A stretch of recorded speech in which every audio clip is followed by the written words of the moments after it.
तो नमस्कार रेडियो मेरी आवाज़ के सभी श्रोताओं को और रेडियो मेरी आवाज़ को यूट्यूब पे देखने वाले जो हमारे दर्शक हैं उनको भी।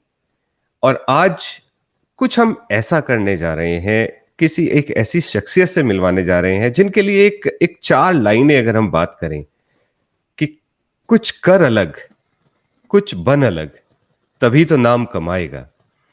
सपनों का है ऊंचा आसमां, भरना है तुझे लंबी उड़ान। कुछ सोच अलग इस दुनिया से, तभी तो ऊंचा बन पाएगा।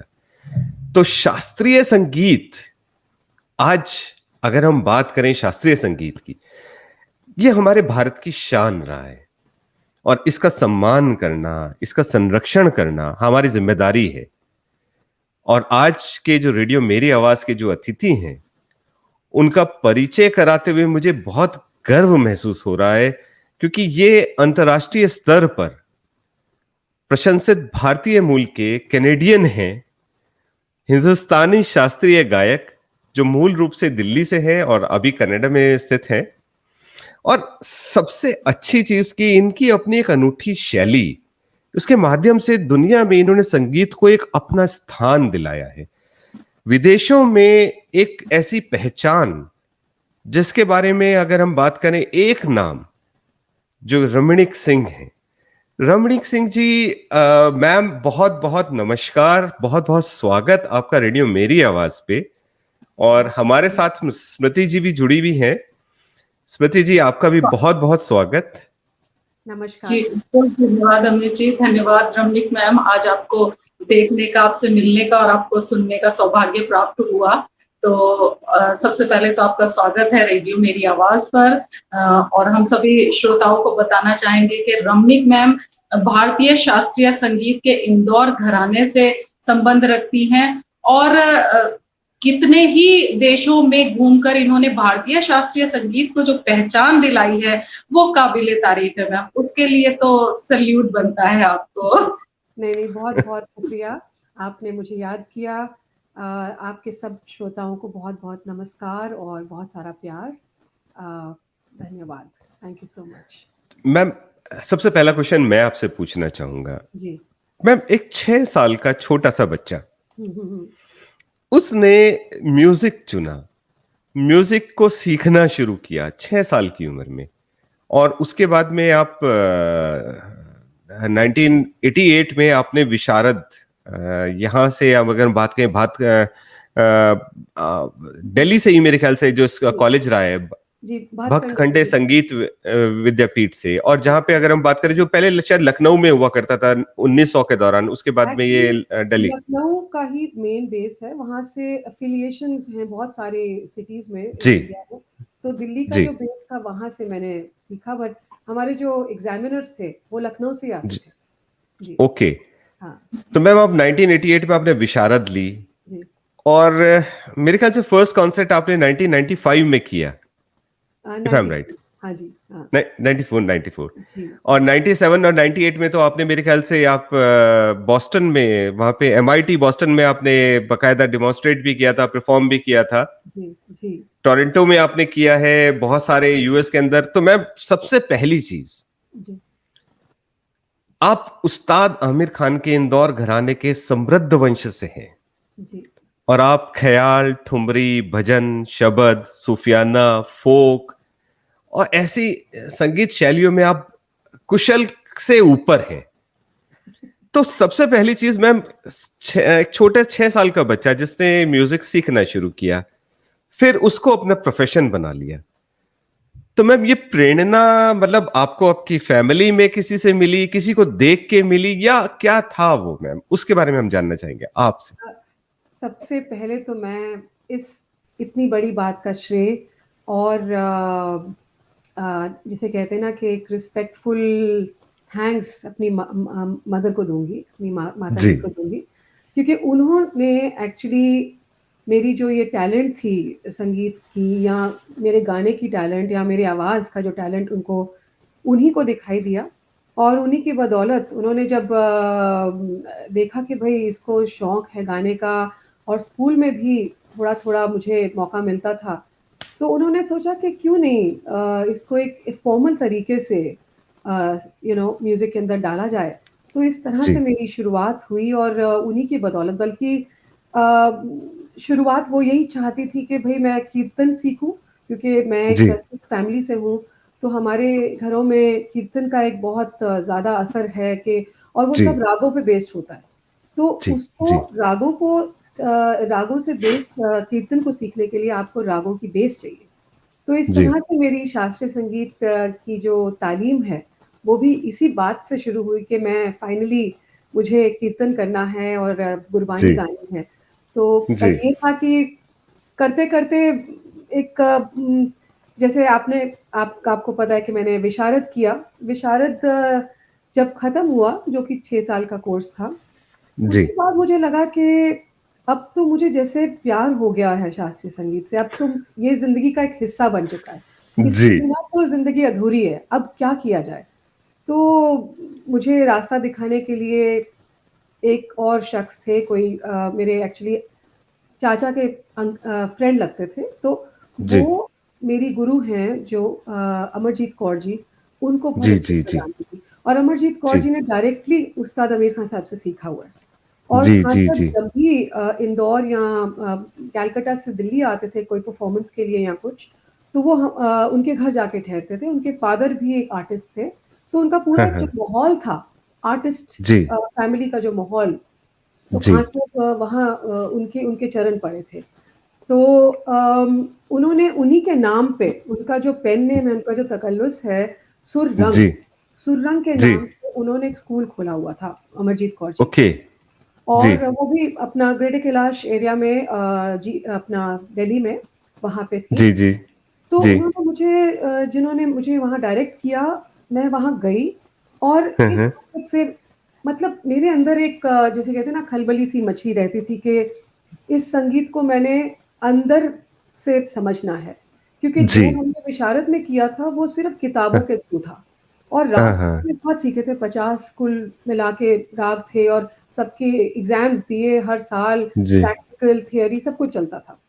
बट जब मैं उनके पास गई, अपनी किताबें लेकर हम्म गई, और बड़े इत्मीनान से बैठ के उन्होंने अच्छा तानपुरा मेरे सामने रखा और कहा, "बेटा, ज़रा कुछ सुनाओ।" हाँ तो हाँ मैंने अपनी किताब खोली और उनको कुछ सुनाना शुरू किया, कभी 1 राग, कभी 2 राग। तो उन्होंने कहा, "बेटा, तुम्हारी आवाज़ तो बहुत मधुर है, लेकिन अभी संगीत नहीं निकला तुम्हारे दिल से। अंदर से नहीं निकल रहा, ये किताबों से निकल रहा है।" तो वो जी बात जो थी, मैं आप बिलीव करिए मैं सिर्फ़ 17 साल की थी उस वक़्त, हाँ और हाँ वो मेरे दिल में जैसे छू गई बात। मैंने बोला यही तो सुनना था मुझे, कोई ऐसा रास्ता दिखाने वाला मिले मुझे, जो मुझे कहे कि तुम्हारे अंदर से संगीत मैं जी निकालने की कोशिश करूँगी। जी और जी वो जैसे मुझे ऐसे लगा कि I had reached the right place, और उन्होंने कहा, "बेटा, अब तुम मुझसे अगर संगीत सीखना चाहती हो तो किताबों से नहीं हम करेंगे। हम दिल से, रूह से इस संगीत को निकालने हाँ की कोशिश करेंगे। डज़न्ट मैटर तुम्हें कितने राग आते हैं, हम लोग स्क्रैच से शुरू करेंगे, बिल्कुल जी शुरुआत से शुरू होगी। क्या तुम मेरे साथ चलने को तैयार हो?" और मुझे हाँ ऐसा हाँ लगा, देखिए 17 साल का बच्चा, और ऐसे जैसे, क्योंकि स रूह के अंदर संगीत था, और वो जी शास्त्रीय संगीत की एक अंदर से एक जिसे कहते हैं फीलिंग चल रही थी। तो शायद इतनी यंग एज में भी, इमैच्योर एज में भी शायद मुझे ऐसा लगा जी कि ये गुरु मिल गए हैं मुझे, जिन्होंने मुझे रास्ता दिखाना है बस। तो आप बिलीव जी करिए मुझे उस वक़्त इतना भी अंदाज़ा नहीं था कि मैं किस घराने में पैर रख रही हूँ, कदम रख रही हूँ। मुझे थियोरेटिकली बहुत कुछ पता था घरानों के बारे में, बट इतना जी नहीं पता था कि इस घराने की क्या इंटेंसिटी है। और जी जब उन्होंने शुरुआत करी, हमने 1 साल सिर्फ़ एक राग राग यमन किया, आप बिलीव करिए। और उसमें सिर्फ़ राग को नहीं समझा सिर्फ़, हमने घराने को समझा। घराने की हाँ जो तासीर है, which is basically meditative, spiritual, ये तासीर। सोल जो है जी सोल जो है, हाँ साहब, उस्ताद आमिर खान साहब की जो सोल थी, उसको 1 जी साल में कुछ हद तक समझने की कोशिश करी। जी तो ये जो मेरी ज़िंदगी की एक नई शुरुआत हुई, और जिसे कहते हैं ना एक नया बिल्कुल ही एक एक एक new start to my musical journey, वो वहाँ से शुरू हुई। तो उसके बाद तो बस ऐसा लगा कि भगवान ने मुझे हाथ देकर वहाँ पे उनके पास भेजा है और जी। बहुत साल उनसे मैंने सीखा और सीखते-सीखते बहुत सारे राग जो हमारे घराने के मुख्य राग हैं, जो बहुत ही जी। मेडिटेटिव राग जिसे कहते हैं चारुकेशी, चंद्रकौंस, मालकौंस, दरबारी, बहुत डीप राग। क्योंकि जी। ज़्यादातर की जो थ्योरी थी वो यही थी कि हमें जल्दबाज़ी नहीं करनी है संगीत में। हमें हुँ, संगीत हुँ, हुँ। सुकून चाहिए, मेडिटेशन की जो फीलिंग चाहिए, जो एक्चुअली में हमारे शास्त्रीय संगीत के थ्रू आनी चाहिए, उसमें जी। कोई हमें एक्रोबैट्स नहीं दिखाने, हमें एक सुकूनमयी जो विलंबित हाँ। लय की गायकी है, उसको जी। हमने रागों में पेश करना है। तो ख़ैर उन हुँ। रागों की जो सिलेक्शन थी, वो भी इसी तरह से हुई कि अ, हम वैसे राग हमने वही सीखे। तो जी। कुछ चंचल राग नहीं करते थे हम लोग, हम जाके बल्कि मोर इंटेंस राग, इस तरह से जिस हुँ। तरह से मैंने नाम बताए जी। ये तरह ये आइडिया रहा। तो ख़ैर वो मेरी जर्नी रही और उसके बाद जब मेरी शादी हो गई तो मैं बॉस्टन आ गई और मेरा एक ज़िंदगी का मकसद बन गया कि ये जो लीनिएज है, जो ये घराना है, जो जी। धरोहर है, मुझे जी। जो सौंपी गई है, तो जी। ये अब मेरी एक रिस्पॉन्सिबिलिटी बन गई, चाहे मैं कहीं भी वर्ल्ड में जाऊँ, मुझे खान साहब की जो सोच थी, वो लोगों तक जी। पहुँचानी है और वो बाँटनी है। और बहुत बढ़िया। जी, जी, जी, जी, मैम। एक्चुअल में डिसाइपल का होना, एक ऐसा डिसाइपल का होना, ये आमिर खान जी के लिए भी एक बहुत बड़ी गुरु के लिए सही बात कहें तो एक एक अच्छा शिष्य मिल जाना, ये भी एक, जैसे हम बात करते हैं कि शिष्य को एक अच्छा गुरु आपको मिले आमिर खान जी, तो जी, वही चीज़ उनके लिए भी हम मानेंगे कि आमिर खान जी को आप मिले। ये भी एक बहुत गुरु और शिष्य का ऐसा मिलना बहुत बहुत मुश्किल रहता है, और जहां मिलते हैं उसके बाद में हम देख रहे हैं कि हमारे सामने क्या होता है। एक रमणीक सिंह आते हैं दुनिया के सामने पटल पे और धूम मचा देती हैं। अभी स्मृति जी आप कुछ कहना चाह रहे थे? जी, मैं यही कहना चाह रही थी कि ये हमेशा से कहा जाता है कि एक शिक्षक जो है अपने बेहतर शिष्य को बेहतरीन बना देता है। तो जो बेहतर से बेहतरीन का आपका सफ़र है उसमें आपके गुरु को नमन है, हमारा प्रणाम है। लेकिन मैं जो बात आपने बीच में एक बात कही थी कि जो मदर साहिबा थी वो चाहती थी कि आप शबद जो है उसको परफ़ॉर्म करें जब आप छोटे थे। तो जी, आपने शबद भी बड़ी यूनिक स्टाइल में किया है। आपका जो क्लासिकल स्टाइल में शबद को गाने का जो एक पैटर्न जी। है ना? जो यूनिकनेस है, तो हम चाहेंगे कि आप हमारे श्रोताओं को थोड़ा-सा उसकी एक झलक जो है, वो वानगी जो है, वो ज़रूर दिखाएँ क्योंकि शबद कीर्तन जो हम गुरु ग्रंथ साहब जी के सामने देखते हैं शिरोमणि गुरुद्वारा साहब में देखते हैं, वो एक ट्रेडिशनल वे है। उसको किस तरह से आपने क्लासिकल म्यूज़िक का रंग दिया और किस तरह से आपने उसमें चेंजेस किए, हम चाहेंगे कि हमारे श्रोता उसको ज़रूर सुनें। ज़रूर। जी मैम, यही क्वेश्चन मेरा भी था। नहीं, ज़रूर देखिए पहले तो थोड़ा-सा हल्का-सा मैं आपको ये भी बताऊँगी क्योंकि आपको मैंने बताया कि अ, हमारे जो गुरु ग्रंथ साहिब में जो जी। हर शब्द क्लासिकल हुँ, हुँ। रागों पे बेस्ड है।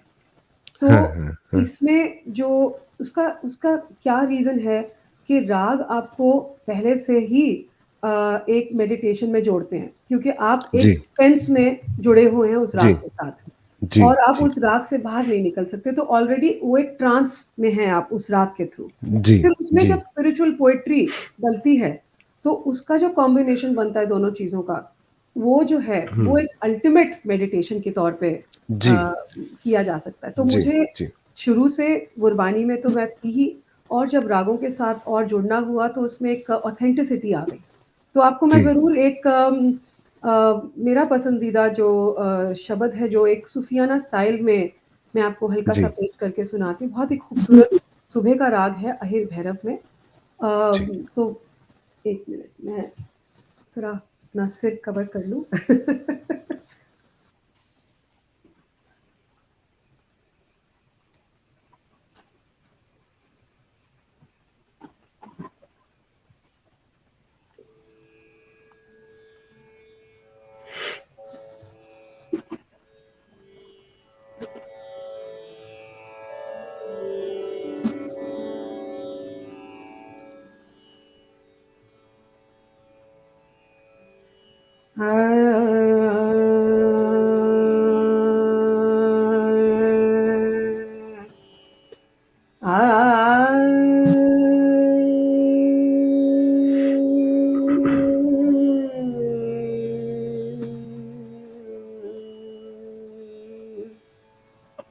आना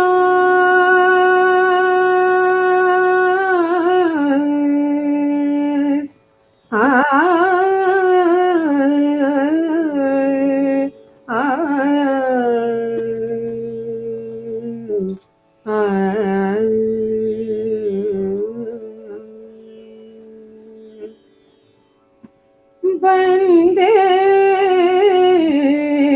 बंदगी एक प्यार, बंदगी एक प्यार, बंदे बंदगी एक प्यार, बंदगी एक प्यार, बंदगी एक प्यार, साहिब रोस धरो के प्यार, साहिब रोस धरो के प्यार, बंदे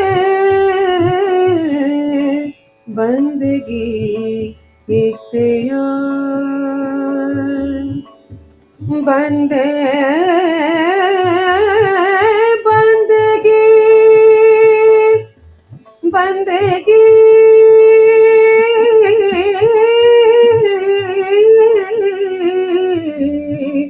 बंदगी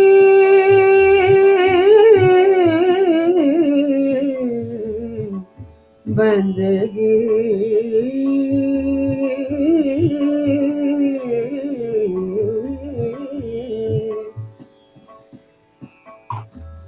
फरमान तेरा सिर ऊपर, फिर ना करत विचार, तू ही दरिया तू ही करिया, तुझे ते निस्तार, तुझे ते निस्तार, बंदे बंदगी एक प्यार, बंदगी एक प्यार, बंदगी एक प्यार।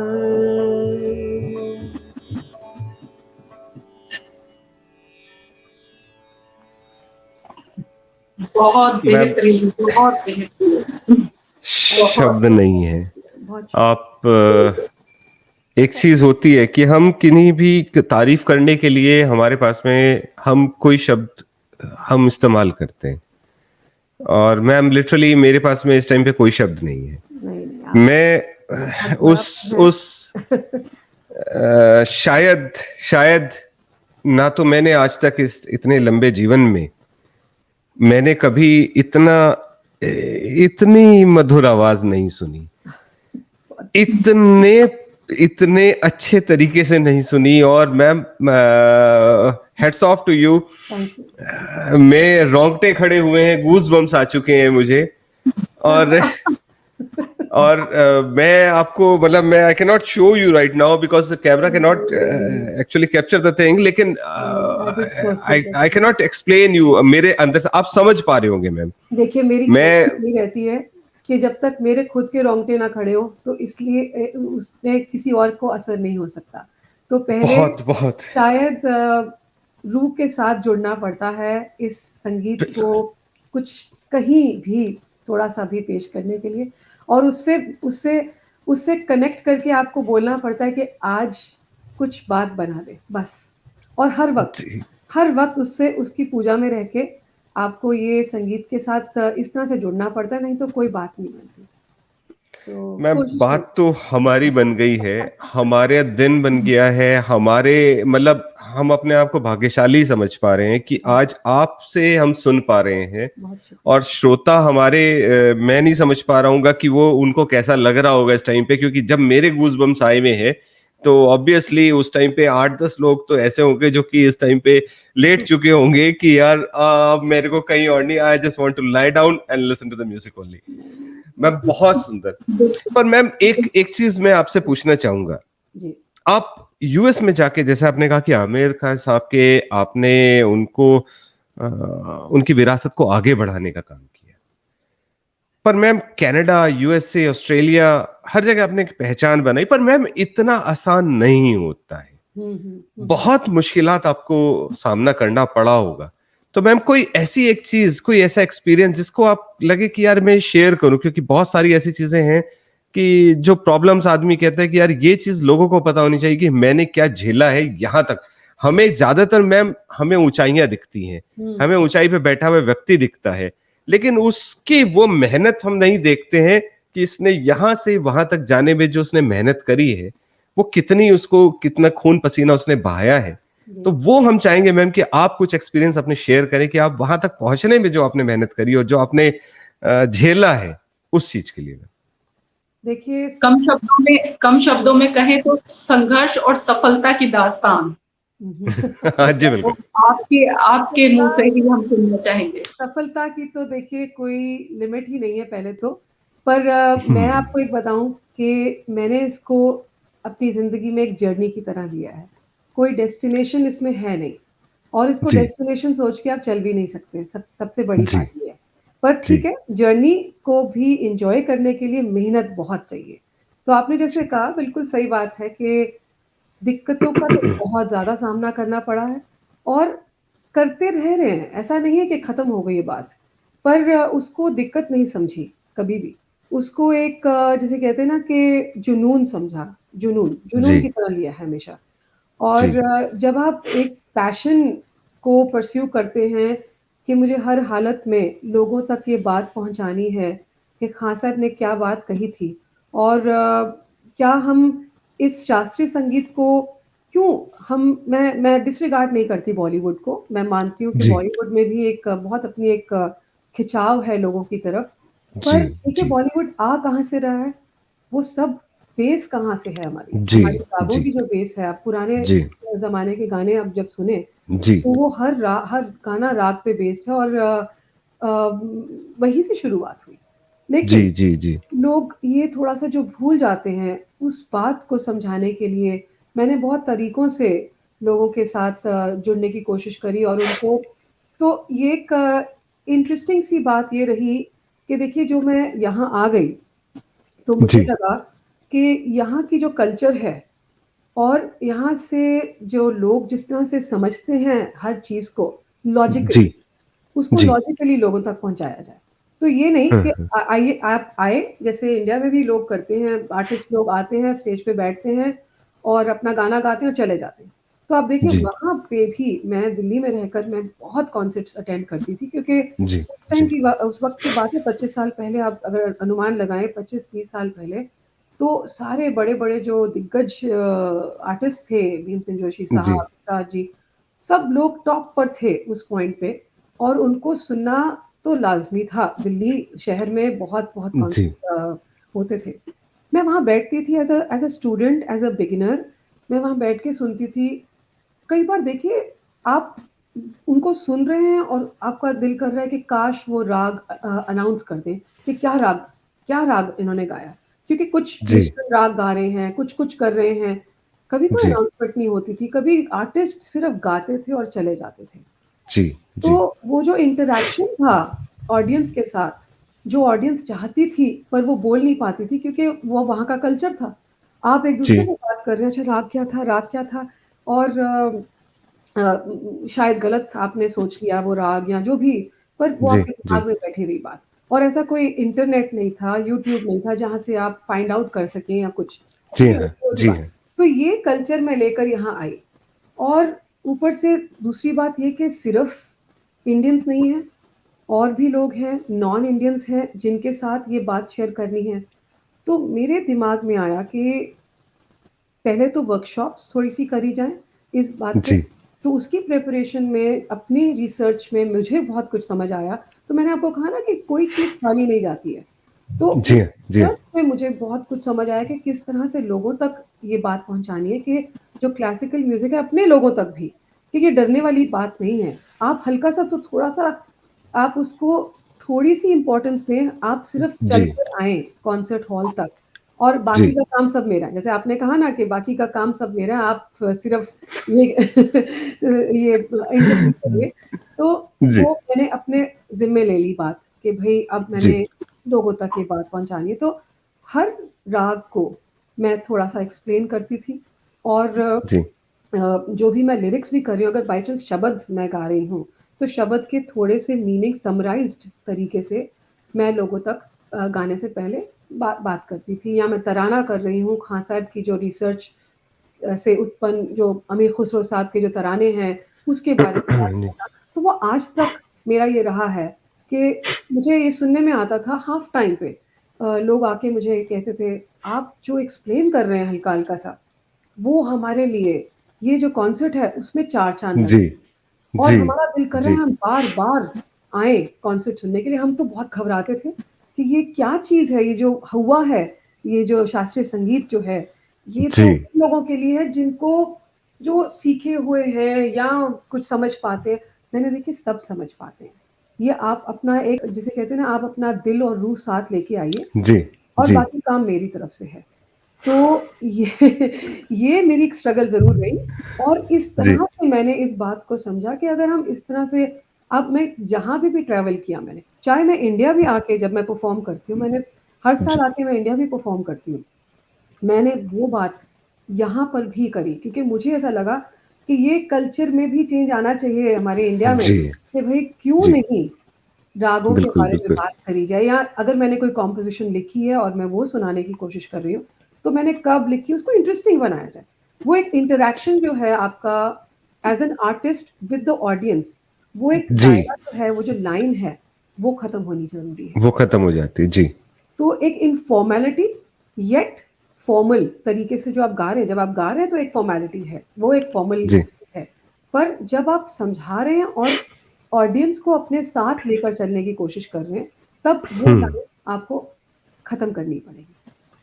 जी, जिसकी वजह से देखिए हमारे बैठक स्टाइल जो थे बैठक स्टाइल में पहले जो ज़माने में क्लासिकल म्यूज़िक की जो भी कॉन्सर्ट्स होते थे, वो कभी ऑडिटोरियम में नहीं होते थे। वो बैठक ओके। स्टाइल में होते थे, क्योंकि हाँ, उसमें हाँ। वाइब्रेशन चलती थी ऑडियंस और जी, आर्टिस्ट के बीच में, है ना? जी, जी, तो वो सब चीज़ें ख़त्म हो गई। पर हाँ, वो जो तरीका है और जो सोच है, वो मैंने ऑडियंस के साथ जोड़ने की कोशिश करी even if it was auditorium concert या जैसा भी था। ये एक स्ट्रगल ज़रूर है, इसमें मेहनत ज़्यादा है, मैं आपको बताऊँ, जी, मेहनत जी, ज़्यादा है क्योंकि आप कोशिश कर रहे हैं ऑडियंस को जगाए रखने की या जी, या जी, उनके साथ जुड़े रहने की। तो जी, जी, ये चीज़ मेरी रही और आई थिंक इसमें मुझे बहुत सारा बेनिफिट भी हुआ, क्योंकि मुझे वो जी, फीडबैक लोगों से यही मिलता था कि आपने ये आसान कर दिया हमारा जो हम यहाँ बैठे हैं, हमने मेहनत करके आए हैं, तो हमें मज़ा आया। आप अब जी, हम मैंने बोला देखिए आप चाहे मेरे कॉन्सर्ट के लिए आएँ ना आएँ, आप अब क्लासिकल कॉन्सर्ट्स ज़रूर सुनने जाएँ। इस जी, तरह से उनका एक एक दायरा खोलने की कोशिश करी। और क्योंकि इंटरैक्शन इंग्लिश में होता था, बिकॉज़ नॉर्थ अमेरिका में हैं हम लोग, तो ऑब्वियसली। सारे ऑडियंस को समझ आता था, चाहे वो देखिए मैं आपको बताऊँ एक आपको मैं वाकया बताऊँ जी, अ, मैं बहुत साल 6-7 साल पहले की बात आपसे मैं करूँगी। मैं हुँ, लंदन गई हुँ, थी हुँ, लीड्स करके एक जगह है यूके में जी, अ, जी, जो कि नॉर्थ साइड में पड़ती है जी हाँ, जी हाँ, वहाँ पे मेरा एक परफ़ॉर्मेंस था और मेरा ये पहला ट्रिप था यूके का। और मैंने बहुत सुना था यूके में कि बहुत इंडियन कल्चर वहाँ पे ऑलरेडी अ, है और बल्कि गोरे भी जो हैं वहाँ पे, वो बहुत ज़्यादा इंडियन जी, कल्चर को मानते हैं और प्रैक्टिस करते हैं। आप बिलीव जी, करिए मैंने पहली बार अपनी ऑडियंस में बल्कि यहाँ रहते हुए में भी मुझे वो ऑडियंस नहीं दिखाई दी जो मुझे वहाँ दिखाई दी। एक लड़का ओके, मेरे पास ग्रीन रूम में आया, वो जी, आई थिंक 14-15 साल का होएगा, गोरा लड़का। ही वाज़ हाँ, हाँ, ब्रिटिश। वो मेरे पास आया और वो मुझसे बोला, "आई वांट टू हियर राग यमन फ्रॉम यू।" हाँ? तो आई वाज़ शॉक्ड मैंने बोला क्या बात है? I said, "Do you learn?" He says, "Yes, I learn. I've been learning since I was a kid. I've been learning okay. Indian classical music." मुझे इतनी खुशी हुई मैं आपको बता नहीं सकती हूँ। और जी, बिल्कुल। पे जो भी ऑडियंस में लोग बैठे थे, आप बिलीव करिए एक-एक जिसे कहते हैं ना मोती की तरह ऑडियंस में लोग थे, जो एक-एक इंसान सीखा हुआ और यहाँ सीख रहा जी, है और हर जी, एज ग्रुप के लोग। तो मुझे वाह! मुझे ये लगता है कि ऐसा नहीं है। देखिए अगर आप इस संगीत को लोगों के साथ एक अच्छे तरीके से और एक बड़े प्यार-मोहब्बत से इसको जोड़ने की कोशिश करते हैं, तो इसमें एक एक अजीब-सा सुकून है जो जी, आप शायद शब्दों में बयान कर नहीं सकते। जी, तो मुझे ये जो मैं इतना ट्रैवल करती हूँ और मुझे ऑस्ट्रेलिया बिलीव करिए ग्रोनिगन करके एक जगह है जो एम्स्टर्डम में है। जी, वहाँ पे डच लोग हैं, मोस्टली डच। तो जी, जी, इंडियन सिर्फ़ 2 थे मेरी ऑडियंस में, 2 जी। या 60-70 लोग थे वहाँ डच। और बीच में उन्होंने मुझे फ़रमाइश करी, "can you please Singh Ustad Aamir Khans this कॉम्पोज़िशन?" अरे! तो यहाँ तक फैली हुई है बात हम लोगों की, पर खोजने की देर है बस। हुँ, तो हुँ, मुझे हुँ। ऐसी-ऐसी खुशियाँ मिली हैं। तो जब इंसान कोई मुझसे कभी कहता है कि क्या आपको लगता है कि इंडियन क्लासिकल म्यूज़िक हमारा कम होता जा रहा है या कुछ? मैंने बोला आई डोंट नो, मुझे तो नहीं लगता कहीं से भी। क्या पता इंडिया में कुछ कम हो रहा है, पर इंडिया के बाहर तो नहीं। इंडिया के बाहर तो जी, उसकी एक बहुत ही खूबसूरत तरीके से उसको एक एक जिसे कहते हैं ना थाली पर आरती जी, की थाली पर रखकर उसको उसको पेश किया जाता है। तो जी, हमारी यही कोशिश है देखिए कि चलता रहे ये सिलसिला। जी। मैम एक चीज़ बिल्कुल। मैं अभी भी आपसे हाँ, पूछना चाहूँगा, एक चीज़ मैं बीच में मुझे अभी पूछना चाहूँ जी, जी, जी, स्मृति जी बस मैं एक चीज़ पूछ लूँ क्योंकि मैं थोड़ा-सा जो मैं पर्सनली अभी फ़ील कर रहा हूँ। जी, जी, जी।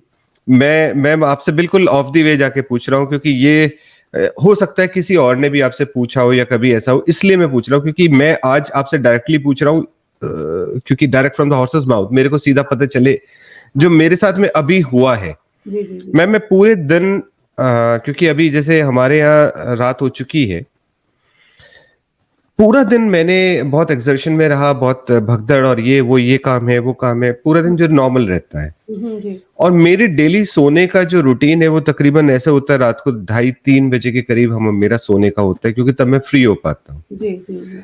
जब से मैंने आपका वो सुना है मेरी पूरी बॉडी ऐसे हो चुकी है जैसे मैं रिलैक्स। रिलैक्स्ड हूँ मैं बिल्कुल ऐसा हो रहा हूँ जैसे मेरे शरीर में जान नहीं है तो क्या क्या ये उसी की वजह से है या कुछ और मुझे लग रहा है कि ये मेडिकली मेरे को कुछ प्रॉब्लम तो नहीं आई है पहले तो कोविड का टेस्ट कराइए। नहीं, नहीं। नहीं वो इश्यू नहीं है वो मैं कराया है अभी नहीं, नहीं देखिए इस संगीत में कुछ है। और अगर मैं आपको क्या बोलूँ, मैं अपने बारे में क्या बोलूँ?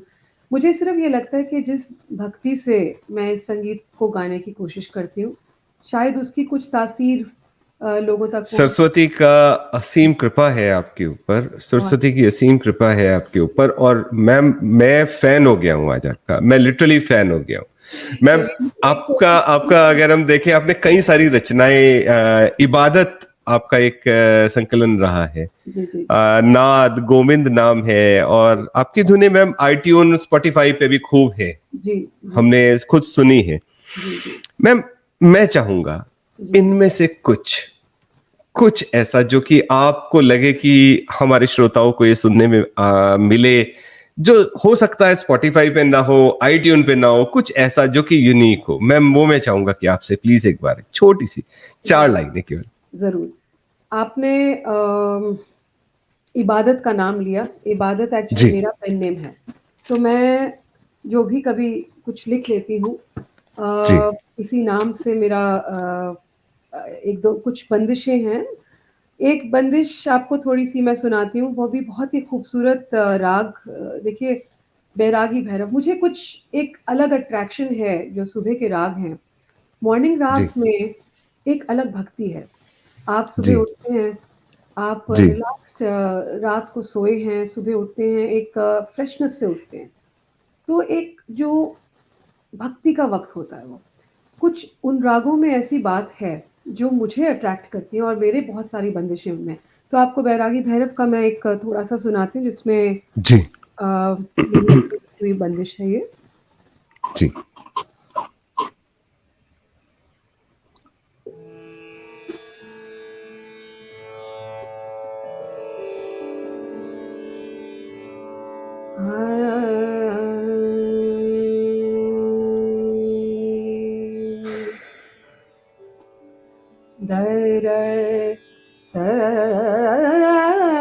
दीजो मोरे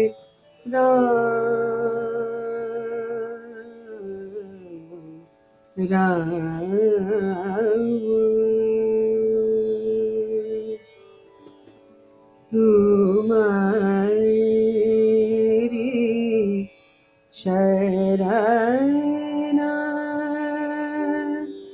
अब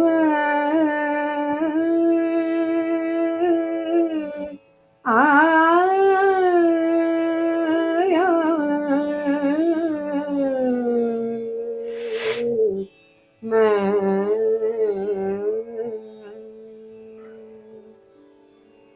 सब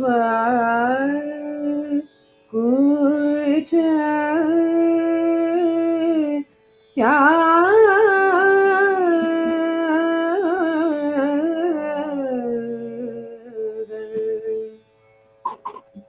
दरस दीजो मोरे राम।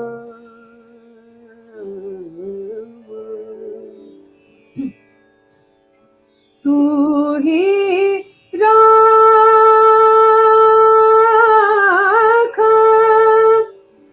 बख्शनहार,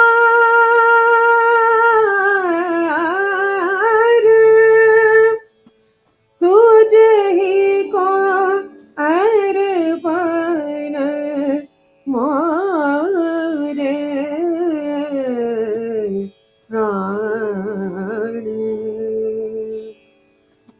तुम्हारी को समझूं, तुम पे करूं मैं इबादत।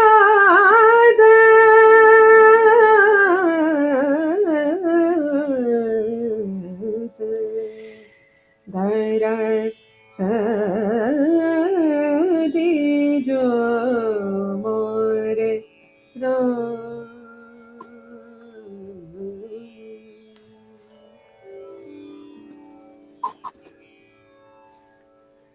बहुत खूब, बहुत खूब, बहुत खूब, बहुत खूब। मैं कुछ नहीं कहूंगा। स्मृति जी आप बोलिए, मैं भी बोलने वाली कंडीशन में नहीं हूँ, प्लीज मैम। बहुत खूब, आवाज बहुत में जादू है आपके ऊपर, जो है देवताओं की कृपा है, माँ सरस्वती की कृपा है, वाकई ये तो महसूस बिल्कुल करूंगी। बिल्कुल है। आवाज पहुंच जाए और उनकी सच्ची में कृपा हो जाए तो बस मैम आप छू जाते हैं अंदर तक। आपको मैं एक्सप्लेन नहीं कर सकता आप किस तरीके से अंदर घुसते हैं। आप सामने वाले को, यू मेस्मराइज पर्सन, आप हिप्नोटाइज कर सकते हैं सामने वाले को। मतलब मैंने पहले सुना था कि राग से हम दिए जला सकते हैं। I can feel that frequency, मैं उसको फील कर पा रहा हूँ। अब वो इंटेंसिटी में देख पा रहा हूँ कि हाँ वो भी हो सकता होगा, बहुत क्योंकि शुक्रिया। जब मैं आज फील कर पा रहा हूँ। मैम बहुत बहुत स्मृति जी आप कुछ कहना चाह रहे थे? जी जी जी। मैं वही जो प्रश्न था आपका, जो मैम के जवाब थे उसी से कनेक्ट कर रही थी कि जो इंटरेक्शन वाला जो आपका मेथड है ना, वो शायद ऑडियंस के दिल और दिमाग तक पहुंच पाता है, क्योंकि जिस चीज को हम समझ पाते हैं उसी चीज को हम दिल से ग्रहण कर पाते हैं। तो ये जो आपने ये क्लासिकल म्यूजिक में ये जो इंटरेक्शन वाला जो मेथड अपनाया है ना, ये वाकई बहुत खूबसूरत है। और शायद इसी की वजह से भारत में आपने कम टाइम दिया है, बाहर आप ज्यादा रहे हैं और ज्यादा इंटरेक्ट किया है उन लोगों से, तो शायद क्लासिकल म्यूजिक जो है बाहर उस ऊंचाइयों पर तभी पहुंच पाया कि आपने वो इतनी मेहनत की है, क्योंकि ऑडियंस के साथ इंटरेक्शन करना भी अपने आप में आसान नहीं होता। बहुत छोटे प्रश्नों से लेकर और बहुत गूढ़ प्रश्नों तक उनको समझाना और वो उनको उस सेटिस्फेक्शन लेवल तक लेकर जाना, तृप्ति तक लेकर जाना, जहां वो वाकई उन्हें लगे कि हाँ वो उस चीज को पहुंच गए। एक नौसिखिए को वो चीज सिखा देना जो आपने इतने वर्षों की कड़ी मेहनत से कमाई है, वो अपने आप में एक आपकी बेहतरीन खूबी रही है। और ईश्वर इसी तरह से प्रकृति आपके ऊपर अपना आशीर्वाद बनाए रखे और आप क्लासिकल म्यूजिक को और ऊंचाइयों तक लेकर जाएं। यही हमारी रेडियो मेरी आवाज की आपके साथ कामना है। यहाँ मैं उस चीज को भी पूछना चाहूंगी कि उस्ताद आमिर खान जी की एक बहुत अच्छी रिसर्च रही है तरानों के ऊपर, जो कि फारसी में गाए जाते हैं, और उसको आपने उस लिगेसी को आगे बढ़ाया है। तरानों की अगर हम बात करें तो वो अमीर खुसरो जी ने तराने जो है वो 13वीं शताब्दी में शुरू किए थे, रचे थे, और उसको इतने समय के बाद उस्ताद आमिर खान जी ने उस पर रिसर्च की और उसको विशुद्ध रूप में बाहर लेकर आए। तो मैं जानना चाहूंगी उसके बारे में, क्योंकि आजकल विशुद्ध रूप के तराने सुनने को कहीं नहीं मिलते हैं। तो जो आपके घराने की स्पेशलिटी रही है, जो आपके कहना चाहिए ग्रैंड गुरु की स्पेशलिटी रही है, उनकी रिसर्च रही है, उसको किस तरह से आप आगे बढ़ा रहे हैं और किस तरह से आप लोगों के सामने उसको मतलब लेकर आए हैं या बताना चाहते हैं या समझाना चाहते हैं, क्योंकि तरानों का विशुद्ध रूप मुझे लगता है खत्म हो चुका है संगीत में। जी बिल्कुल। केवल आप ही हैं जो उसको आगे लेकर जा रहे हैं और उसके बारे में अवेयर कर रहे हैं लोगों को। बिल्कुल, मेरी बहुत एक ये कोशिश चल भी रही है और पहले से भी चल रही थी कि जो हम खान साहब ने इस बात को बहुत तवज्जो दी। देखिए, सबसे पहली बात जो समझने वाली है, हमारे घराने की कुछ कैरेक्टरिस्टिक्स को बहुत ज़रूरी समझना। जैसे मैंने आपको बताया, मेडिटेटिव जो फीलिंग है, वो तब आती है जब आप एक शांत तरीके से किसी चीज़ को पेश करते हैं, जल्दबाजी से नहीं। तो आपने जैसे सुना, जिस तरह से मैंने वो कॉम्पोज़िशन भी गाई, राग बैरागी भैरव की, जी, it was a very relaxed way of जी, अप्रोचिंग अ जी, राग और म्यूज़िक। खान जी, साहब इस बात को भी बहुत तवज्जो देते थे कि जो हमारे वर्ड्स हैं, वो क्लैरिटी से समझ आएँ। क्योंकि देखिए, सिर्फ़ संगीत नहीं, जो वर्ड्स हैं, लिरिक्स हैं, वो भी हमारे हमारे हमें यू नो मेडिटेशन से जोड़ते हैं।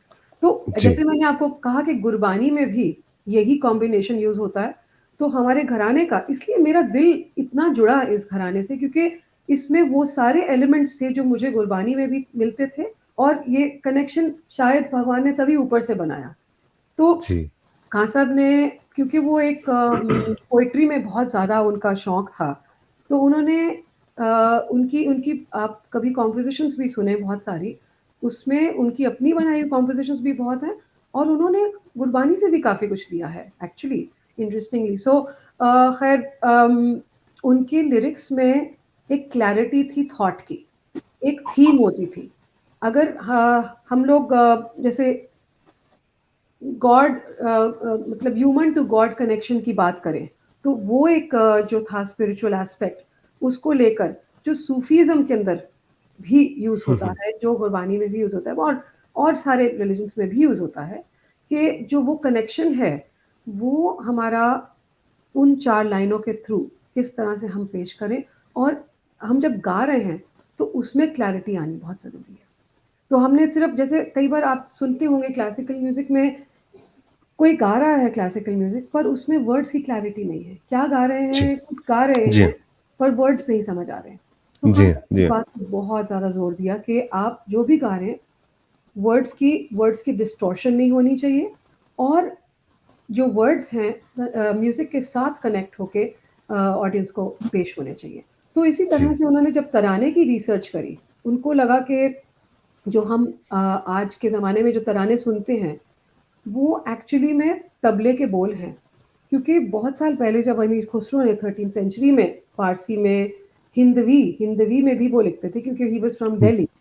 तो दिल्ली जी, के थे वो रहने वाले, तो हिंदवी में भी लिखते थे और फ़ारसी में भी लिखते थे, उर्दू में भी लिखते थे।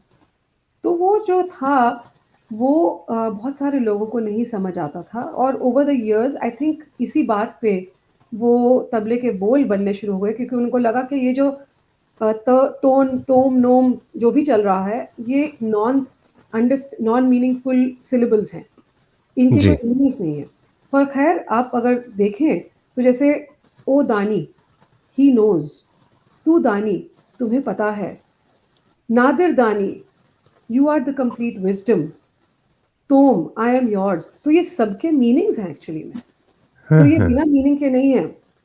तो ये जब उन्होंने रिसर्च करी कि ये जो दरतन तदीम, तो दरतन तदीम माने ओ भगवान, ओ अल्लाह, तुम मेरे अंदर प्रवेश करो, ये इसका मीनिंग। तो ये उन्होंने जब रिसर्च करी तो उनके लिए पूरी दुनिया बदल गई तराने के नाम पे, और उन्होंने इस चीज़ को हर वक्त जब पेश किया तो बल्कि उन्होंने भी, आप कभी उनकी पुरानी वीडियोस या कोई भी ऑडियो भी सुने यूट्यूब पर, तो कई बार किसी कॉन्सर्ट के बीच में वो बात करते हैं और तराने के बारे में बात करते हैं, और उन्होंने ये बात एक्सप्लेन करी, लोगों तक पहुंचाई कि देखिए, let's go back to our old roots of tarana and bring it to the forefront. But ultimately यही हुआ कि हमारे घराने में ही ये गाया जाता है, और कोई बात नहीं, हमारी कोशिश यही रहेगी कि ये अमीर खुसरो साहब की जो इजाद थी, उन्होंने बनाया था इस तराने की एक्चुअल शक्ल को, वो हम अपनी तरफ से करते जाएं। तो आपको मैं हल्का सा एक बल्कि तराना जी मैं चाह रहा था खान साहब की बहुत ही आपको एक थोड़ा-सा ये भी बताना चाहूँगी कि यूट्यूब में आप अगर जाएँ मेरे, उसमें भी बहुत सारे तराने हैं और बहुत सारे मेरी रिकॉर्डिंग्स भी हैं। आपको खान साहब की और मेरी अपनी रिकॉर्डिंग्स, अपने कॉम्पोज़िशंस की भी बहुत कुछ मिलेंगी, तो आप ज़रूर मैं श्रोताओं के साथ ये शेयर करना चाहूँगी। तो दरबारी राग में एक्चुअली मैं आपको कुछ और सुनाती हूँ, और भी एक हाँ, बहुत खूबसूरत खान साहब का एक बहुत पॉपुलराइज़ करा हुआ राग भी है ये, राग हंसध्वनि, जो कि एक्चुअली साउथ इंडियन रागों में पेश होता है, बट उसको नॉर्थ इंडियन स्टाइल में लेके आए, और उसमें एक उन्होंने तराना, बहुत खूबसूरत तराना बनाया, मैं आपको ज़रूर वो सुनाती हूँ। जी। उससे पहले just so that people understand कि भाई क्या है ये तराना, तानोम तनना तोम दीम ता बेरे दानी तद्रे दानी तननना, वही बात सारी हो रही है। देखिए इसमें एक मज़ेदार जो मैंने स्मृति जी को पहले थोड़ा सा आइडिया दिया था कि जैसे आप वो दरविशेस देखते हैं ना, टर्किश दरविशेस, जी घूमते घूमते घूमते घूमते वो सफेद अटायर उन्होंने पहना होता है, वो इस मकाम तक पहुंचते हैं कि अब उनके पास कोई लफ्ज नहीं बचे और लफ्ज शॉर्टन हो।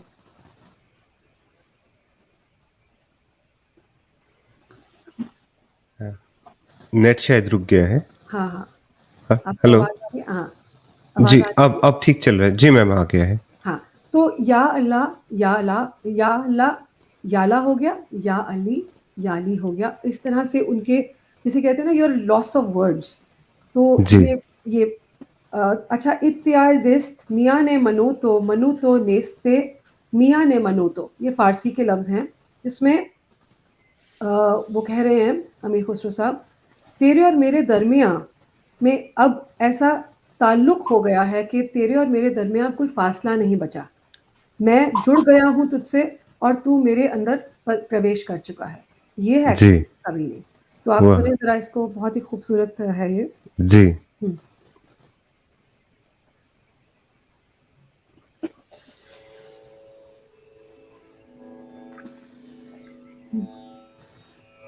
तानोम तनन तदीम तदरे धनी, तानोम तनन तदीम तदरे धनी तदरे धनी तनन यली यललल, तानोम तनन तदीम तदरे धनी, तानोम तनन तदीम तानों तन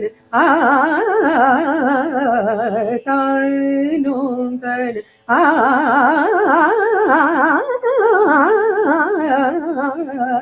तानों तनन तरीं तदरे धनि इति आदेश म्याने मनुतो मनुतो निस्ते मियाने मनुतो तानो तनन तदीं तदरे धनि तानो तनन तदीं तानो तनन तानो तनन तानो तनन तदीं तदरधानी। तो ये इस तरह से है और बिल्कुल बंदिश की तरह, ख्याल की बंदिश की तरह ही इसकी शक्ल है। जी,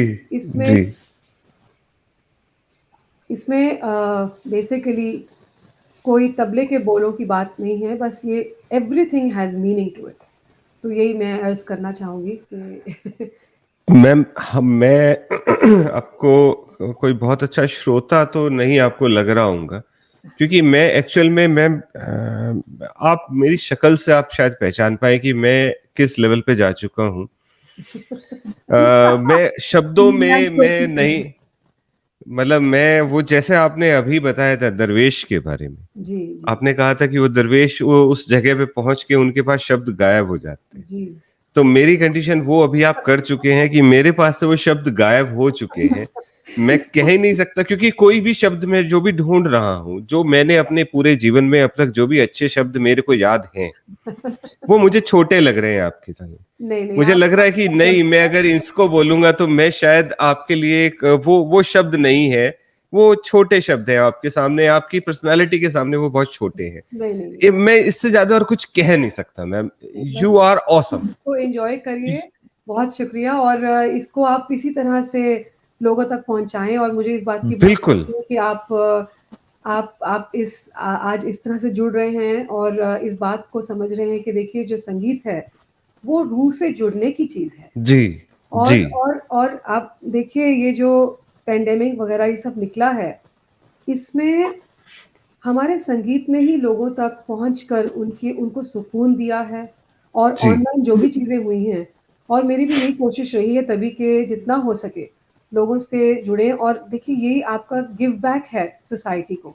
और जी आपको जिस तरह से इस संगीत के थ्रू खुशी मिली है, तो आप लोगों बिल्कुल से अगर बांटे तो उनको भी पता चले कि ये जो जर्नी है ये हमारी खाली नहीं गई है, और ये आप अपने तक पहुंचाएं और इस अपने बच्चों को, अपनी नेक्स्ट जनरेशन को इस संगीत के साथ जोड़ें, तो आपको भी इतना सुकून और इतना मजा आएगा। ये देखिए every day is a new day.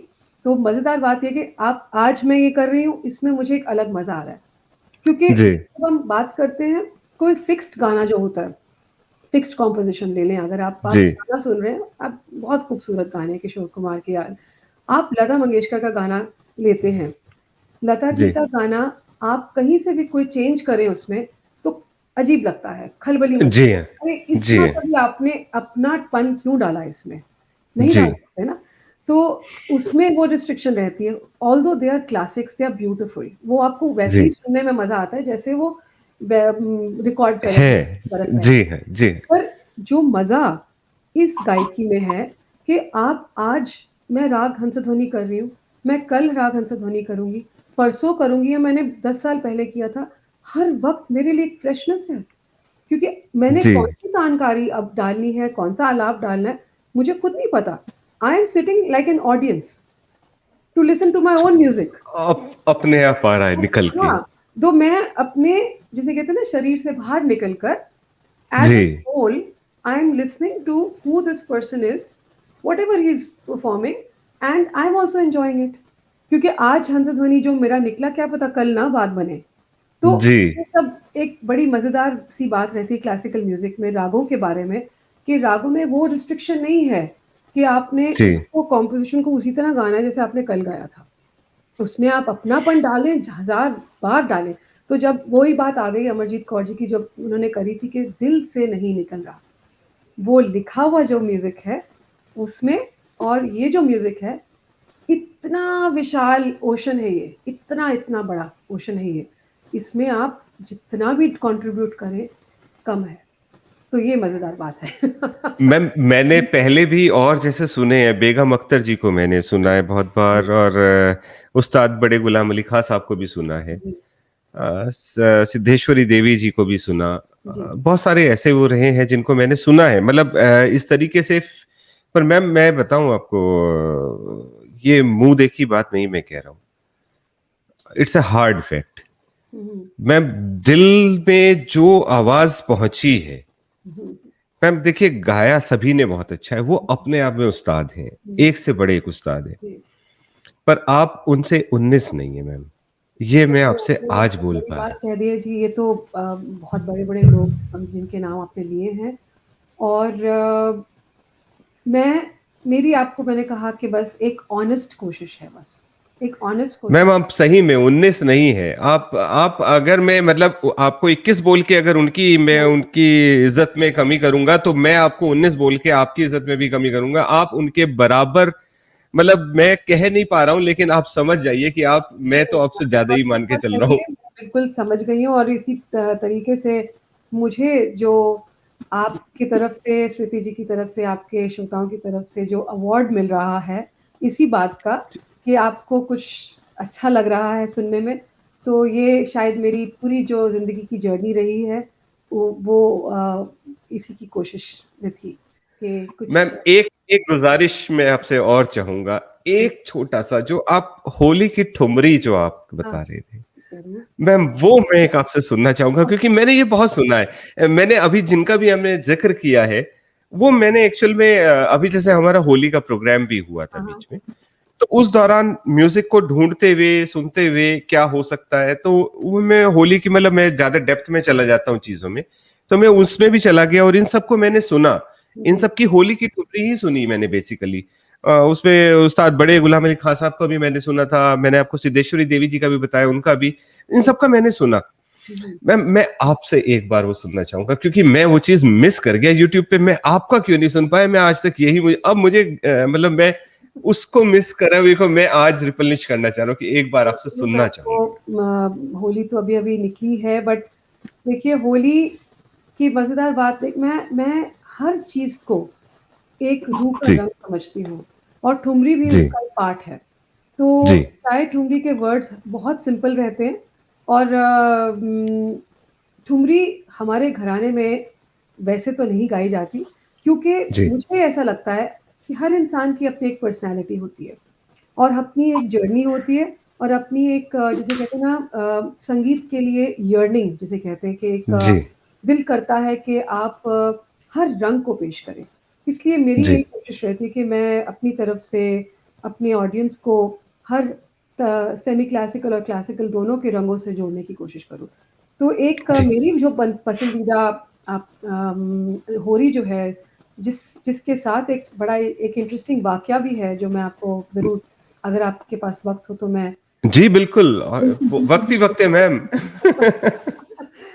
देखिए बहुत साल पहले की बात है, जब मैं दिल्ली में थी, और होली मेरे लिए फमी रंगों से ज्यादा, जो ये गुलाल लगते थे उससे ज्यादा मेरे लिए गुजिया और अच्छे अच्छे पकवान बनते थे होली में, और होली के जो गाने थे वो मेरे लिए बहुत तवज्जो रखते। तो मुझे याद है कि एक बार की बात है कि होली वगैरह खेल ली हमने, मैं अपनी मदर के साथ, वहाँ पे सिटी फोर्ट ऑडिटोरियम करके दिल्ली में है, और मेरा एक बहुत पसंदीदा एक होरी है शोभा गुट्टू जी की, रंगी साड़ी गुलाबी चुनरिया। तो बस जहन में ऐसे दिलो दिमाग तक बसी हुई थी कि बस वो चल रहा था मेरे दिमाग में, और शोभा जी को सुनने जा रही थी मैं, शोभा जी को सुनने, बहुत बड़ी बात। और मैंने अपने दिल में ना, जिसे कहते हैं ना, एक प्रार्थना करी कि काश वो ये वाली होली गा दे आज।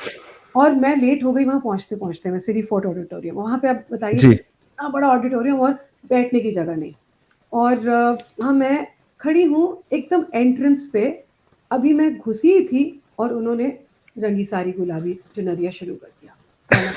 उफ, मैं आपको बता नहीं सकती कि वहाँ खड़े-खड़े मेरी आँखें बंद हो गई, मुझे ये नहीं पता मेरे आगे से कौन निकल रहा है, क्या हो रहा है। जी। मैंने बोला देखिए कैसे प्रार्थना मेरी पूरी हुई है और वहीं के वहीं शुरुआत में ही और मुझे टाइम पे इतना पहुँचा दिया कि मेरा मिस नहीं हुआ वो। वो जी। सुन के बस मैंने बोला अब मेरा कंप्लीट हो गया, मैं तो घर भी पहुँच सकती हूँ वापस अब मुझे और बैठने की ज़रूरत है कि मेरा एक कंप्लीट हो गया। तो वहाँ से जो मुझे इस दादरा जो है ये होरी है जो, उसमें मुझे जी। मज़ा आता है गाने का और कोशिश यही रहती है, ख़ैर उन्हीं को याद करके मैं गाती हूँ, उनकी तरह तो मैं गा भी नहीं सकती हूँ, तो बहुत ही कमाल का गाती थी। तो मैं आपको हल्की-सी उसकी एक झलकी देती हूँ। जी। देखिए वाकया साथ में जुड़ जाए तो और इंटरेस्टिंग हो जाती है बात। जी हाँ, जी, बिल्कुल, बिल्कुल। है ना?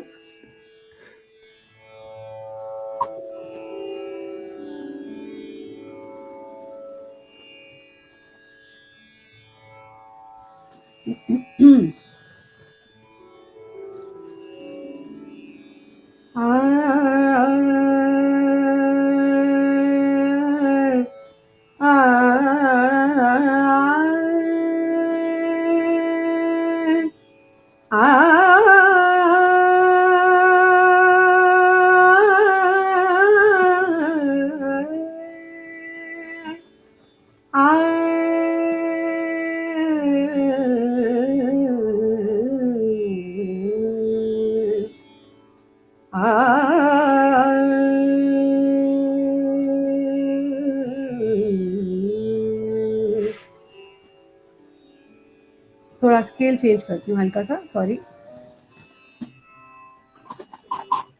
इसको आप फिर से रिपीट कर लीजिएगा। जी।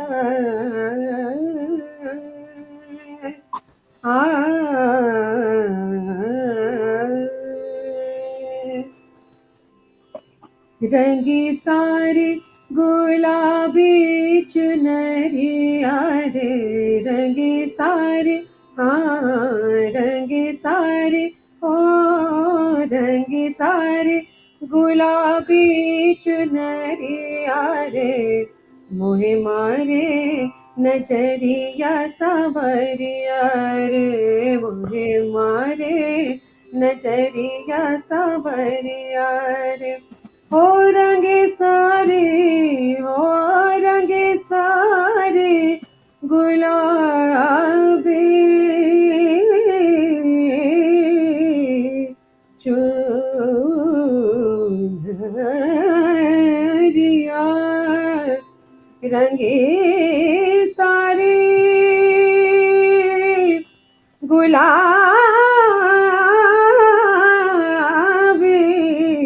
चुनरिया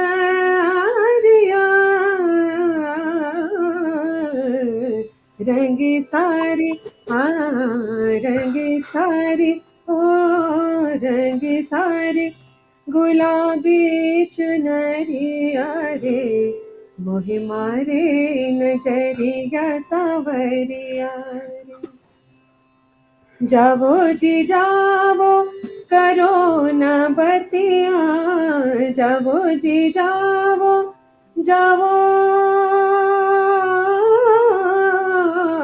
जी जावो जावो जावो जी जावो जावो जी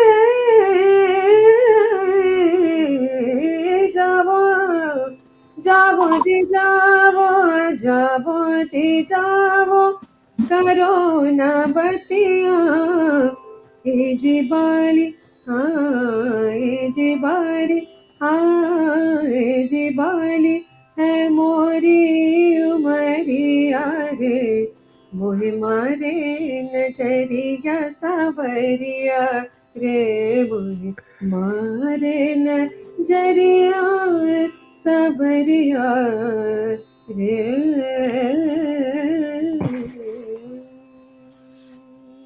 मैम कमाल है, कमाल है मैम, कमाल है मैम, कमाल है मैम, कमाल है मैम, वाकई कमाल कमाल है है। मैम। और अमित जी, मैं आपको यहाँ ये बताना चाहूंगी, शायद आपने मैम के बारे में पढ़ा या सुना भी हो, जितनी जी कुशल शास्त्रीय संगीत में इनको महारत हासिल है, जितनी कुशलता इनको हासिल है, इन्होंने कनाडा टेलीविजन के लिए भी बहुत सारे जो प्रोग्राम्स हैं जी उनके हाँ लिए जी बहुत टाइटल म्यूजिक दिया है। तो जी जी मतलब जी। इतनी टैलेंटेड पर्सनालिटी है, मतलब म्यूजिक का कोई भी कोना जो है वो अछूता नहीं रहा है, सबको आपने छुआ है, सब तक आपने पहुंचा है, और शायद यही गहराई है, जो जी गहराई आपके उसमें है, जबान में है, या कहीं आपकी रूह से जो ये म्यूजिक निकलता है, क्योंकि आप म्यूजिक को जी रहे हैं, आप जी। म्यूजिक को जी रहे हैं, श्रुति जी, पहचान रहे हैं, दे रहे हैं श्रुति जी, सोसाइटी आपने को। एक चीज नोटिस नहीं करी, आपने नोटिस किया होगा वैसे तो, आपने देखना तीनों चारों में जो मैम ने जो तीनों चारों गाए हैं, एक में केवल गले से आवाज आ रही थी। जो इससे पहले जब वो था कि जब वो दरवेश वाला जो आ रहा था, तब केवल, इस बार केवल नाक से आ रही थी। आप बिल्कुल मेरे को वहां बेगम अख्तर वाला वो आ गया था, जो बनारस घराने की जो बिल्कुल वो रहती है, मेरा खासियत है। जरूरी एक चीज जरूर हो जाती है कि देखिए, आप डिफरेंट जॉनरास को जो लेते हैं, सब में जी डिफरेंट इमोशंस हैं, और ये जी इमोशंस हैं क्या, हमारे नवरस ही तो हैं। तो हम जी जब तक अपने नवरसों को इस्तेमाल नहीं करेंगे संगीत के थ्रू, तो तभी तो ये डिफरेंट जॉनरास हमें डिफरेंट जर्नी पे लेके जाते हैं। और जी कभी आप एक एक शांत इमोशन में हैं, कभी आप एक रोमांटिक इमोशन में है, तो ये सारे डिफरेंट जो इमोशंस हैं हमारे संगीत में हैं, और उसको उसी तरह से अगर हम गाएं और पेश करें और फील करें, पहले तो फील करें जी और जी। फिर उसको एंजॉय करें। फील करवा दे। आप, आपके पास में एक और हुनर है मैम, आप फील तो करते हैं, फील करवा देते हैं।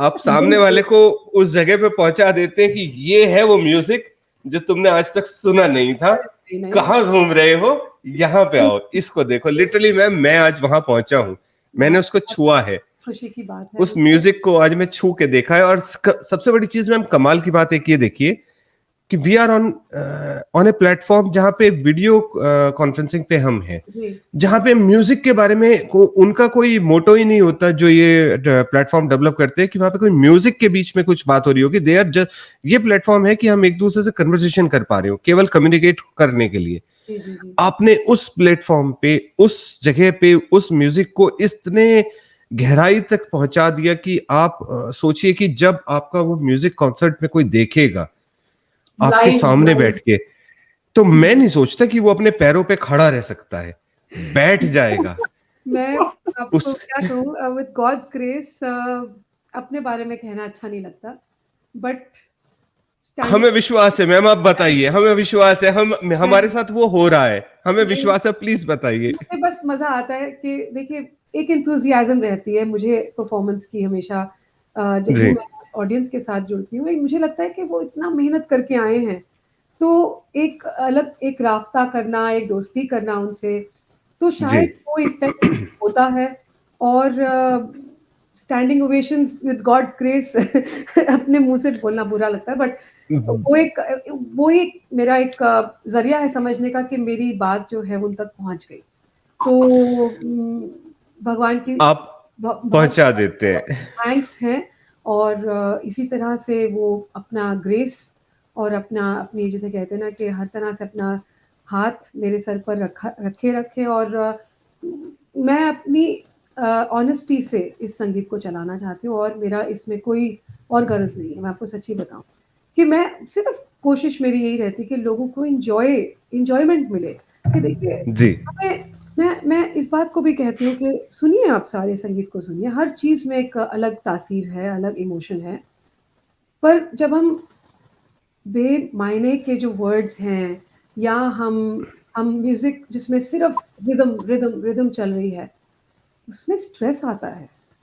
जी हाँ आप जुड़ नहीं पाते, आप एक आपको लगता है शायद आप जुड़ रहे हैं, पर जब आप घर आते कहते हैं आई नीड टू रिलैक्स। हाँ जी, तो आप अगर शुरू से ही रिलैक्स्ड मोड में रहें और उसी में एक एंजॉयमेंट ढूंढें, तो आई थिंक उसका जो कहते हैं ना कि लॉन्ग लास्टिंग इफेक्ट होता है। तो आपको बहुत बड़ा इफेक्ट वो हाँ मेरे से अच्छा कोई नहीं बता सकता। मतलब मैं उसको फील कर रहा है तभी मैं ऐसा बोल पा रहा हूँ। स्मृति जी से मेरी बात भी हो रही थी और स्मृति जी ने ही मेरे को बताया था अभी थोड़ी देर पहले ही, जब आपसे कनेक्ट होने से पहले जब हम बात कर रहे थे, तो स्मृति जी ने ही मेरे को बताया कि आपकी कोई नई एल्बम भी आ रही है शायद। नहीं इज नहीं दैट सो मैम? अभी तो नहीं, पर अभी एक्चुअली हाल ही में 2 एल्बम्स जो मैंने टोरंटो में बनाई हैं वो मेरी अभी स्पॉटिफाई पर आई हैं। एक का नाम है सांझ और एक का नाम है ओके। बंदिश। तो ये मेरी लेटेस्ट एल्बम्स हैं जो मैंने बनाई हैं। उसमें कुछ अपनी कॉम्पोजिशंस भी हैं मेरी और कुछ घराने की कॉम्पोजिशंस हैं और मिक्स एंड मैच करके बहुत कुछ है। तो ज़रूर सुने आप। बिल्कुल बिल्कुल, कोई कहने की बात ही नहीं है मैम। मैं आपके इस इंटरव्यू के एकदम बाद में अगर मैं सबसे पहला कुछ काम करने जा रहा हूं तो मैं सबसे पहले आपके चैनल को सब्सक्राइब करने जा रहा हूं, ओहो और थैंक यू। सेकेंडली मैं स्पॉटिफाई पे और हर जगह पे आपकी वो एल्बम ढूंढने वाला हूं जहां जहां पे आपने जो भी गाया है। बहुत शुक्रिया। और मेरी आपसे गुजारिश भी है मैम कि जब भी आपकी एल्बम लॉन्च हो तो जी हमें जरूर अवसर दीजिएगा कि हम अपने प्लेटफॉर्म से अपने श्रोताओं को उसके बारे में बता सकें, उसकी डिटेल दे सकें। 2 शब्द आपके मुंह से उन एल्बम्स के लिए और श्रोताओं के लिए हमें जरूर दीजिएगा उस समय पर वक्त, ताकि जो आज हम महसूस कर रहे हैं वो सब लोग सब महसूस लोग करें। नहीं सब कर ज़रूर सके। ज़रूर आपने आपने मुझे याद किया, आपने मुझे इस लायक समझा कि मैं आप लोगों के साथ जुड़ूँ, आपके आपके सारे श्रोताओं के साथ जुड़ूँ और ये मेरे लिए एक बहुत बड़ी बात है और बहुत खुशी की बात है। और जैसे आपको कहा कि मेरा मकसद हमेशा से यही रहेगा कि मैं लोगों तक अच्छा म्यूज़िक पहुँचाऊँ, मीनिंगफुल बिल्कुल। म्यूज़िक पहुँचाऊँ, जो दिल से दिल तक जुड़े, रूह तक जुड़े। और कोई भी मेरी न्यू एल्बम आएगी मैं आपको ज़रूर इस बारे में इत्तला करूँगी और आपके श्रोताओं के साथ फिर से जुड़ने की कोशिश करूँगी। बिल्कुल मैम, बिल्कुल। और हम भी यही चाहेंगे कि आपकी जो सूर्य रंग एकेडमी ऑफ म्यूजिक है वो दिन दूनी रात चौगनी हर बच्चे तक, हर बड़े तक, हर बुजुर्ग तक अपनी पहुंच बनाए, ताकि जो ये फ्लेवर है, जो ये इंडियन फ्लेवर है संगीत का, ये पूरी दुनिया में अपनी महक इसी तरह से बरसाता रहे, इसी तरह से बनाए रखे। मैम मेरी एक लास्ट कह लीजिए इसको, मतलब मैं अंतिम तो नहीं कहूंगी क्योंकि खत्म ही नहीं होने वाली है फरमाइशें तो, बट आपकी एक ट्रेडिशनल बंदिश है पायल या झनकार मोरी। वो तो राग पूरे तनाश्री में है। वो तो काफ़ी ट्रेडिशनल बंदिश है जो बहुत लोग गाते हैं, हर घराने में गाई जाती है बल्कि। तो ज़रूर आपको मैं थोड़ी-सी सुनाती हूँ। जी बिल्कुल, जी बिल्कुल। बहुत खूबसूरत राग है तो सारे ही खूबसूरत राग हैं। देखिए ऐसा तो कोई हम कह नहीं सकते, बट ये है कि देखिए कई बार ये बात निकलती है कि रागों से रागों के पैर छूने पड़ते हैं और पूछना जी पड़ता है आज इजाज़त है? तो ये वही वाली बात आ जाती है। कभी वो राग आपकी बात मानते हैं और कभी नहीं। तो चलिए कोशिश करते हैं। पायलिया झनकार मोरे पायलिया झनकार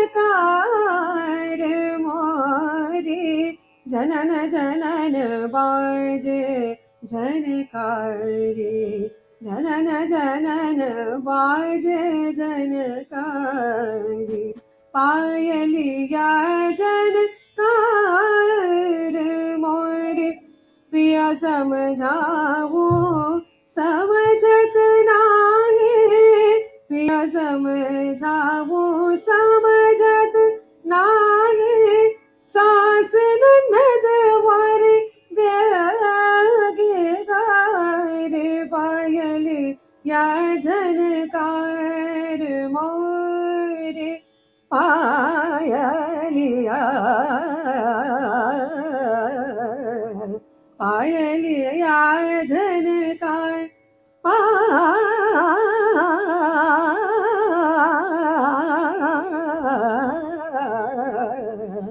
पायलिया झनकार मोर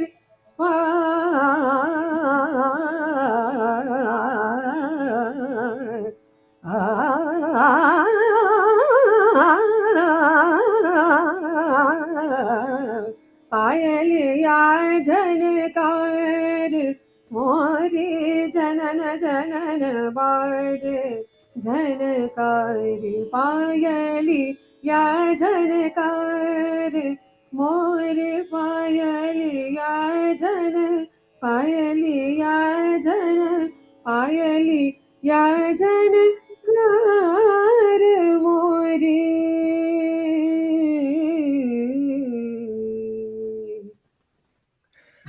बहुत सुंदर मैम, बहुत ज्यादा सुंदर। Thank you so much. मतलब ये पूरा सेशन इस तरह से रहा कि जो हमने शुरुआत की थी ईश्वर की वाणी से, शब्द से लेकर अब तक जितना भी हम आगे सफर में बढ़ते चले गए, सब एक से बढ़कर एक और डूबते चले गए। और बिल्कुल। आज शायद मुझे ऐसा लगता है कि हमने जो कहते हैं ना स्वर्ग और नर्क यही है, हमने कुछ पुण्य कर्म किए होंगे जो आपके श्रीमुख से हमें ये सब सुनने को मिला, और हम साक्षी रहेंगे, गवाह रहेंगे इस चीज के कि वाकई जादू है आप में, और जादू है आपके घराने में, और जादू है आपके शास्त्रीय संगीत में। वाकई मैम आज तो सच में नतमस्तक हो गए हम क्योंकि आपकी आवाज बिल्कुल शास्त्रीय संगीत को ऐसे लिया जाता है आजकल के समय में, मतलब दोहरा जैसे हम उसके साथ बिहेवियर करते हैं, क्योंकि हमारे बच्चों में, हमारे कल्चर में बॉलीवुड या हॉलीवुड म्यूजिक इस तरह से। लेकिन मैं वाकई ये चाहूंगी मैम कि अगर जरा भी रेडियो मेरी आवाज आपका जो ये मुहिम है कला और संस्कृति और संगीत को आगे तक पहुंचाने की, अगर हम जरा सा भी उसमें कंट्रीब्यूट कर पाए तो वाकई हम समझेंगे कि एक मतलब भारतीय होने के साथ साथ एक इंसान होने का जो फर्ज है वो हम निभा पाएंगे। तो हमें ये अवसर देते रहिएगा और हक से देते रहिएगा। जब भी आपको लगे कि हम कुछ कर सकते हैं तो आदेश की तरह से दीजिएगा, हम आदेश का पालन आपका अक्षरशः बिल्कुल आपसे मिलकर, आप लोगों से बात कर और मैं जिस तरह से आपको यही बताना चाहूंगी कि सिर्फ मेरी ही कंट्रीब्यूशन नहीं है आज के बातों में, आप लोगों की तरफ से, जिसे कहते हैं, मुझे ऐसा लग रहा था कि हमारी सत्संग चल रही है, मुझे ऐसा लग रहा था। तो मुझे ऐसा लगता है कि जो सामने वाले लोग होते हैं वो किस तरह का माहौल क्रिएट करते हैं आपके लिए, वो एक जिसे कहते हैं ना वार्म एटमॉस्फेयर आप लोगों ने क्रिएट करा, और इसी तरह से मुझे जुड़ने का दिल किया और शायद वो बात भी निकली। और मैंने आपको कहा ना कि ये ऊपर वाले की बात होती है, के साथ यू नो है, और मतलब है तो मेरे साथ हम हर दिल, हर मिनट, हर क्षण मेरे साथ हो, पर वो कब दया करता है और कब वो व्यस्त रहता है औरों के साथ दया करने में, तो वो बात भी नजर रखनी जरूरी है। तो आज शायद आप लोगों के साथ मिलकर वो एक बात बनी, और बहुत शुक्रिया, और बहुत मजा आया, बहुत सारी बातें हुई, और मेरी हमेशा से यही कोशिश रहेगी कि आप सबके आपके श्रोता जो हैं और दुनिया भर में इस बात को हम जरूर फैलाएं कि देखिए हमारे पास इतना रिच इंडियन कल्चर है, जहाँ पे हमारा जो संगीत है वो सारी दुनिया में, आपको बताया मैंने, सब लोग सुन रहे हैं, तो हमारे अपने लोग क्यों ना सुने, और क्यों ना इसके ऊपर काम चले और बढ़े, और न्यू जनरेशन तक ये बात पहुंचे, सब लोग अपने घरों में इस संगीत को शुरू करें और सुने, एटलीस्ट सुने, अच्छे सुनने वाले बने, और कोशिश तो करें, तो मजा आएगा। और आजकल के जो माहौल चल रहा है उसमें मुझे लगता है कि एक ये पीस की तरह है, इतना कामिंग जो हमें हीलिंग की इफेक्ट देता है ये संगीत, तो आप जरूर इसको सुने और एंजॉय करें, बस मेरा यही मैसेज। बिल्कुल मैम, और मैंने तो कुछ नहीं करना है, मैंने तो केवल एक चीज लोगों तक पहुंचानी है, केवल एक बात बोलनी है कि आप रमनीक सिंह जी को सुन लीजिए, उसके बाद में आप खुद शास्त्रीय संगीत सुनना शुरू कर देंगे, जहां मुझे और कुछ ज्यादा बताने की जरूरत नहीं, क्योंकि आपकी आवाज में खुद वो बात है कि वो सामने वाला खुद सुन लेगा, आगे वो उसका अपने आप फैन हो जाएगा। रूहानी ताकत है, वो रूहानी ताकत है, बाकी काम तो आपकी आवाज खुद ही कर देगी, हमें कुछ नहीं करना, आपकी आवाज कर देगी। बहुत थैंक यू। तो मैम आज के लिए इतना ही रखते हैं, और बहुत बहुत शुक्रिया आपका, जो हमारे रेडियो मेरी आवाज पे आके जो आपने सही मायने में आज रेडियो को वो मुकाम दिया है जिसको हम कह पाएंगे कि हाँ, आज हमारी रेडियो मेरी आवाज हो पाई है। मैम बहुत बहुत शुक्रिया, आप आए, और हम हमेशा से हमारी आपसे ये एक वायदा हम आपसे लेना चाहेंगे कि अगली बार जब भी ऐसा कुछ होगा तो आप हम एक बार और मौका देंगे, आपसे हम एक बार और बैठेंगे, एक बार और इसी तरीके से हम मिलेंगे। जरूर जरूर। और चलते चलते मैम, आपके जो ग्रैंड गुरु हैं उस्ताद आमिर खान जी के जो शब्द हैं, लाज रख लीजो मोरी, उन शब्दों के साथ हम चाहेंगे कि आप इस कार्यक्रम को अंतिम पड़ाव तक लेकर जाएं। तो ये सफर, आज का सफर तो यहीं पर समाप्त होगा, लेकिन उस्ताद के शब्दों के साथ में समाप्त होगा, ताकि उनका आशीर्वाद भी हमारी रेडियो पर हमेशा बना रहे। बिल्कुल बिल्कुल। लाज रखो अब हमारी गोसैया, लाज रखो अब हमारी गोसैया, ध्यान धरो लागो तोरे भैया, लाज रखो अब हमारी गोसैया। बेहतरीन मैम। तो इसी के साथ आज हम रेडियो मेरी आवाज पे रमनिक जी के साथ थे, और आशा करते हैं कि रमनिक जी को बहुत लंबी और स्वस्थ आयु मिले। हमारे को इसी तरह म्यूजिक, जो शास्त्रीय संगीत है, म्यूजिक मैं नहीं कहूंगा क्योंकि वो बिल्कुल, मैं उसकी बेइज्जती हो जाएगी शास्त्रीय संगीत की, क्योंकि जो मैम जितना आपने किया है शास्त्रीय संगीत को, आपने जो दिया है, और जो आप हमारे देश का नाम रोशन कर रहे हैं, heads off to you ma'am. और इसी के साथ मैं इजाजत लेना चाहूंगा रेडियो मेरी आवाज से। शुक्रिया मैम, बहुत शुक्रिया, बहुत शुक्रिया मैम, शुक्रिया, नमस्कार जी।